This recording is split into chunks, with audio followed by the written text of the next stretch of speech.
देखिए, मैं तीसरी बार नगर पालिका के चुनाव के इसमें हूँ, दूसरी बार नहीं। ये 2012 से 2017 के बीच में तो मैं खुद ही रहा, और 2017 में seat backward class ladies seat हो गई थी, रिज़र्व सीट हो गई थी। तो मैंने अपने ड्राइवर थे मकसूद लाला, उनकी बीवी को हमने खड़ा किया था। तो 2017 से 22 तक वो रहे। लोगों ने वोट मुझे दिया था। मकसूद लाला को तो कोई जानता भी नहीं था, ना मैं शाहजहाँ को कोई जानता था। तो इस तरह से वो टेन्योर भी मेरा था। और अब 2022 में मैं तीसरी बार इस बार अर्ज़ ये है कि 2012 से 17 के बीच में हमने जो वादे किए थे, उसमें वादों से ज़्यादा हमने काम किए। जो वादे हमने पब्लिक से किए थे, उससे ज़्यादा काम किए।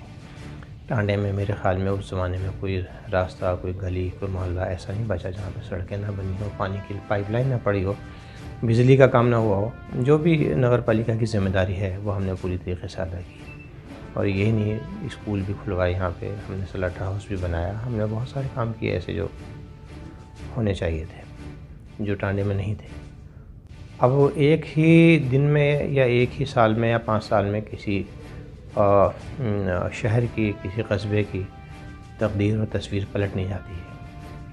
हमारा टांडा बहुत ही बैकवर्ड एक टाउन था।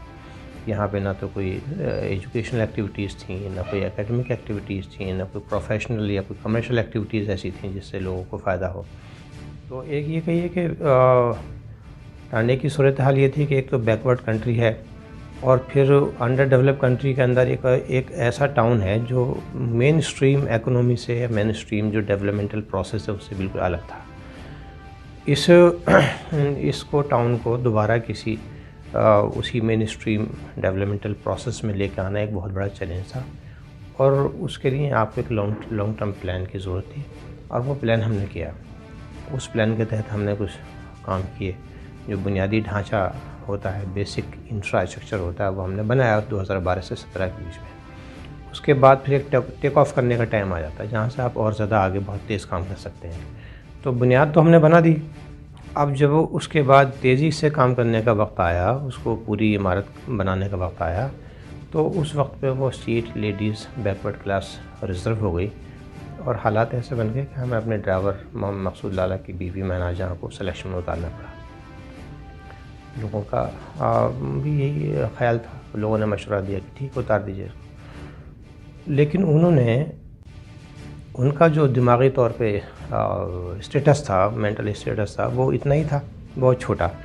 और उन्होंने इस मौके को गनीमत जान के और हमसे गद्दारी की बगावत कर दी। सूरत हाल ये है कि अगर मैं जो पूरा 2017-18 में इलेक्शन हुआ है म्यूनसिपलिटी का, कभी किसी स्टेज पे हमने मकसूद लाला को नहीं लाया।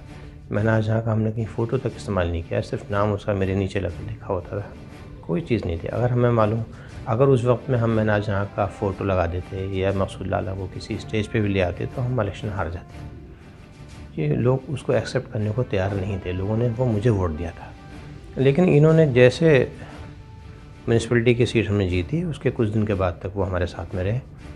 हमने यूपी गवर्नमेंट से कुछ स्पेशल फ़ंड्स मंजूर कराए, तकरीबन 65 करोड़ के, और उन फ़ंड्स की जब पहली किस्त नगर पालिका के अकाउंट में जिस दिन पड़ी, मई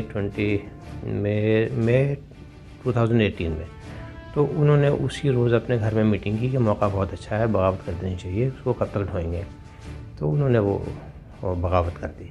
अब सूरत हाल ये कि जिसका नाम हो कागज़ों में, जिस जो सीट पे बैठा हो, उसी का सब कुछ होता है। तो हमने कुछ नहीं कहा, मोहल्ले के लोगों को बुला के एक बार मीटिंग की, पूछने की कोशिश की, लेकिन वो मीटिंग में नहीं आए। बात ख़त्म हो गई। इंतज़ार किया हमने वक्त का। लेकिन इन 5 साल में जो काम हमने पहले किए थे 2012 से 17 के बीच में, वो काम भी ख़त्म हो गए, उनको रोल बैक हो गया। स्कूल बने थे वो चालू भी नहीं हुए, स्लटर हाउस बना था वो वहीं का वहीं बना कर रह गया, और जितना मेरे ज़माने में बना था इतने बना रहा। आप देखें पानी की टंकी जितनी बनी थी वो ऐसे कैसी खड़ी हैं, आज तक भी उसमें कोई कुछ नहीं हुआ है। तो ये जितने काम थे रह गए। अब जो फंड्स हमने मंजूर कराए थे वो बड़े पैमाने पे गबन हो गए। उनकी इंक्वायरी बार बार होती है, लेकिन वो इंक्वायरी को मैनेज करने का उसको अंदाज़ा आता है, वो मैनेज कर लेते हैं उसको, लेकिन कब तक कर पाएंगे। एक न एक दिन बहरहाल कानून अपना काम करेगा। अब मैं 2022 में मैं दोबारा इस नीयत के साथ में यहाँ पे वापस आया हूँ कि एक तो जो हमारा प्रोसेस रुक गया है, आप देखें पूरा टांडा स्टैंड स्टिल पे पड़ा हुआ है। जो सड़कें उस ज़माने बनी थी उनकी मरम्मत तक नहीं हुई, जो नालियाँ टूट गई उनकी मरम्मत तक नहीं हुई। हमें तो समझ में अभी तक ये नहीं आ रहा कि आखिर वो पैसा गया कहाँ।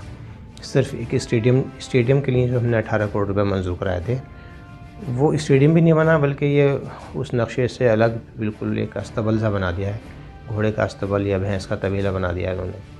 तो वो 15.5 एकड़ में वो स्टेडियम था, ये मुझे नहीं मालूम कि कितनी जगह में, लेकिन खाली दीवार एक बना के उसके ऊपर से टीन शेड कुछ डाल दिया, ऐसा मैंने सुना है। तो ये एक अस्तबल सा तबेला बना दिया है, ये भी नहीं है। तो इतने बड़े पैमाने पे घोटाला हुआ है। तो बहरहाल इन चीज़ों को मैं चाहता हूँ कि दोबारा स्ट्रीमलाइन पे लाएँ।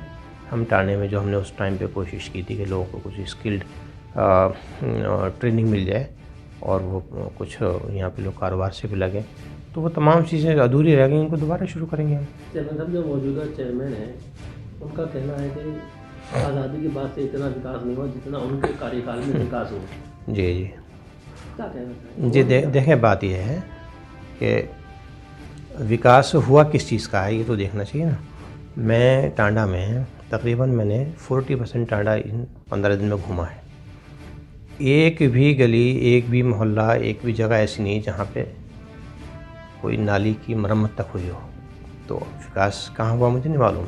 सिर्फ एक ले दे के जिसको स्टेडियम बोलते हैं, वो 18 करोड़ रुपये का था। 65 करोड़ रुपये में वो सिर्फ 18 करोड़ रुपये का था, और उस 18 करोड़ में से मुश्किल से जो उसकी लागत मौजूदा हालात में दिखाई देती है वो 2 करोड़ से ज़्यादा की नहीं है। वो तबीला बना हुआ है। जो स्टेडियम की जो बिल्डिंग थी वो बिल्डिंग बनी ही नहीं, जो खाली दीवार खड़ी करके पैसा निकाला गया। हुआ कैसे मुझे समझ में नहीं आता है। बाकी पैसा कहाँ गया अभी हमें कुछ ये इंक्वायरी का एक मैटर है, पता चलेगा बाद में कैसे हुआ। तो विकास हुआ कहाँ ये तो मुझे नज़र नहीं आता। अलबत्ता ये बात तो ज़रूर है कि उनका चेहरा भी बड़ा चिकना हो गया है, और दोनों मियाँ बीवी ने कई बार जाके प्लास्टिक सर्जरी भी कराई है। मैंने सुना है कि वो जाके अपना फेशियल वगैरह बहुत कुछ जो कुछ होता है चेहरे वहरे को, अपने जिस्म को ठीक करने के लिए, वो तो हुआ है। तो विकास तो उनका अपना हो गया। ये लड़के नेट पे डालते हैं, मैंने देखा है कि 2017 में वो जैसे दिखते थे अब तो माशाल्लाह से बड़े खूबसूरत दिखते हैं, बड़े चिकना, चेहरा भी बड़ा चिकना है। तो वो जितना उनकी पूरी ज़िंदगी में विकास नहीं हुआ था टांडे में किसी आदमी का, उतना विकास तो उन्होंने 5 साल में कर लिया। लेकिन आप खुद जाके देखें, मैं नवाबपुरे में मैं गया हूँ, मरघटी में मैं गया हूँ। हैरत यहाँ तक होती है कि जो बल्ब मेरे ज़माने में लगा था वो बल्ब आज टूटा हुआ है, लेकिन वही बल्ब लटका हुआ है। तो विकास कहाँ हुआ? विकास आप जाके देखें, मैदान में जाके देखें, लोगों से पूछें कि कहाँ क्या बना है। आप सिर्फ 18 करोड़ रुपए का स्टेडियम जो 2 करोड़ में बनाया उन्होंने, उसको छोड़ दें इस तरफ को, वो नॉर्थ में है, एक्सट्रीम नॉर्थ में टांडा में होता है। आप पूरी बस्ती के अंदर जाके देखें, सारा तो स्टेडियम नहीं है ना, और स्टेडियम भी पूरा नहीं बना जैसा बनना चाहिए था। तो स्लैटर हाउस यहाँ बन के तैयार नहीं हुआ, यहाँ स्कूलों में टीचर नहीं आए, यहाँ पे नालियों में मरम्मत नहीं हुई, बिजली के बल्ब नहीं लगे, पानी की लाइनें जो पड़ी हुई थी वही पड़ी हुई हैं। अब जलने वालों ने एक बार और खोद डाला। तो अब हुआ कहाँ है मुझे समझ में नहीं आता, हुआ कहाँ है फिर? अच्छा चेयरमैन साहब, आप निर्दलीय चुनाव लड़ेंगे या किसी पार्टी का आपने आवेदन किया है? देखिए, बात यह है कि मैंने अब तक 2 बार चुनाव लड़ा है और दोनों बार निर्दलीय लड़ा है, हम जीते हैं। 2012 में समाजवादी पार्टी का इक़्तिदार था। आज़म खान बहुत रैम्पेंट अंदाज में, बहुत ताकत के साथ में बदमस्त हाथी की तरह से चल रहे थे, और उन्होंने मुझे धमकी दी थी कि मेरे कैंडिडेट के मुकाबले में आप इलेक्शन ना लड़ें। लेकिन उसके बावजूद हमने वो इलेक्शन लड़ा और आज़म खान के कैंडिडेट को चौथे नंबर पे इक्तफ़ा करना पड़ा। इसके बाद में 2017-18 का जो चुनाव था उसमें बीजेपी पावर में थी, लेकिन बीजेपी का जो कैंडिडेट था उसको 670 वोट मिले, सिर्फ 670 वोट मिले। हमें बीजेपी के दौर हुकूमत में लड़ा और फिर आज़ाद लड़ा, जिसमें मैंने जहाँ को जिताया था हमने। अब वो फिर बीजेपी की सरकार है। देखिए, पॉलिटिक्स में कोई ऑप्शन बंद नहीं होते हैं, हमेशा खुले रखने चाहिए, और हमें अपने टांडा का विकास करना है, ना कि हमें कोई अपनी ज़ाती तौर पे अना या ईगो की लड़ाई लड़नी है। मैंने बीजेपी में आवेदन किया है। अब अगर बीजेपी में वो अपने कार्यकर्ता को टिकट देंगे आइडियोलॉजिकल बेसिस पे, तो उनकी पार्टी का इंटरनल मसला है, वो दे सकते हैं, उसमें हमें कोई एतराज़ नहीं, बहुत अच्छी बात है। लेकिन अगर वो किसी जीतने वाले को टिकट देना चाहते हैं, और उन्होंने, मैंने सुना है कि देने का इरादा है उनका, वो सर्वे भी उन्होंने कराया है, तो वो सर्वे में तो मेरे अलावा फिर किसी की रिपोर्ट जीतने में लगती नहीं है। अभी तक यही सूरत हाल है, जितने भी सर्वे हुए हैं उसमें मेरा नाम सबसे आगे रहा। बीजेपी में मैंने आवेदन किया है। अगर वो कंसीडर करेंगे, वो गौर करेंगे और सर्वे रिपोर्ट्स की बुनियाद पे वो टिकट देना चाहेंगे तो मेरे ख्याल में मैं बेहतर कैंडिडेट हूँ, उनके लिए बेहतर चॉइस हूँ। टांडा की जनता से क्या अपील करना चाहेंगे चुनाव को लेकर? देखिए, टांडा के लोगों पे मुझे बहुत एतमाद इसलिए है कि मैं 4 साल तक टांडा से बाहर रहा। इस पूरे सियासी हंगामाराई से मैंने अपने आप को दूर रखा और मेरे अपने मसाइल थे जिससे मैं उलझता रहा। मेरे ख़ानगी फैमिली मसाइल थे, इकोनॉमिक के मसाइल थे, कारोबार के एतबार से हमारे मसाइल थे, लेकिन उसके बावजूद टांडे की जनता ने मुझे बुलाया नहीं।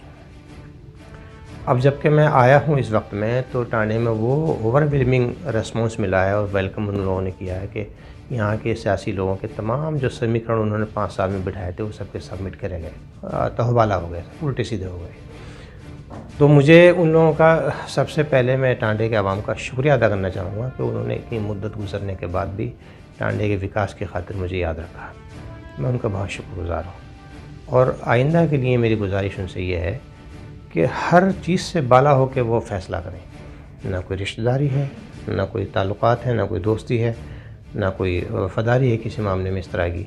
ये देखें कि टांडे की बेहतरी किस उसमें है, टांडे का विकास किसने किया है, कौन कर सकता है, किसका क्या रवैया है। वो काबिलियत की बुनियाद पे लोग फ़ैसला करें, लोगों को चुनने का। किसी को भी चुनें, मैं नहीं कहता मुझे चुनें, लेकिन वो काबिलियत की बुनियाद पे चुनें, रिश्तेदारी और ताल्लुकात की बुनियाद पे न चुनें, क्योंकि ये चीज़ें धोखा देती हैं। सियासत में ये चीज़ें धोखा देती हैं। सियासत में इंसान को अपनी नस्लों के सुधार करने के लिए ऐसे लोगों को आगे लाना चाहिए जो उनकी नस्लों के लिए सोचते हों। न सिर्फ ये कि हमारे ताल्लुकात हैं हम उनको वोट दे देंगे, ठीक है आपने ताल्लुकात में वोट दे दिए, लेकिन अगर टांडे का सुधार नहीं हुआ तो आपकी नस्लें जाहिल रह जाएंगी।